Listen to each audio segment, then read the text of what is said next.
మోడీ గారు మీరు అనండి. పాకిస్తాన్‌లోని ఎంత భూభాగం కావాలంటే అంత స్వాధీనం చేసుకొస్తాం. అది పాక్ ఆక్యుపైడ్ జమ్మూ కాశ్మీరా, కరాచీనా, లాహోరా?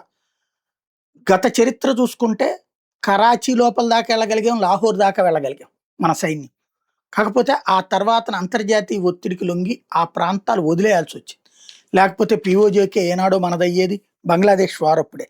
అప్పుడు లాహోర్ దాకా వెళ్ళినటువంటి వాళ్ళని, కరాచీ దాకా వెళ్ళినటువంటి వాళ్ళని వెనక్కి తీసుకొచ్చాం. కొంతమందిని అక్కడే బందీలుగా వాళ్ళు పట్టుకుంటే వదిలేసి, ఆ తర్వాత మనం నెగోషియేషన్స్ కూడా జరగకపోతే, ఆ తర్వాతన రష్యా ఒత్తిడి మేరకు వదిలిపెట్టినటువంటి దౌర్భాగ్య పరిస్థితులు చూసాం. ఇదంతా ఇప్పుడెందుకు చెప్పాల్సొస్తుందంటే, లెఫ్టినెంట్ జనరల్ రాజేష్ పుష్కర్ కీలకమైన వ్యాఖ్యలు చేశారు. Army commander 2 corps GOC army commander lieutenant general Rajesh Pushkar.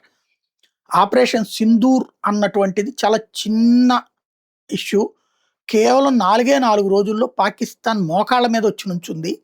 చివరికి వాళ్ళ DGMO director general of military operations ద్వారా అడిగి పరిస్థితిని చక్కదిద్దుకుంది.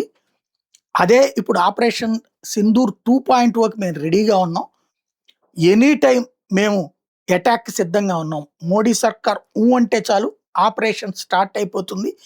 పాకిస్తాన్‌లో ఎంత భూభాగం తెచ్చుకుంటాం అన్నది టైం మీద ఆధారపడి ఉంటుందంతే.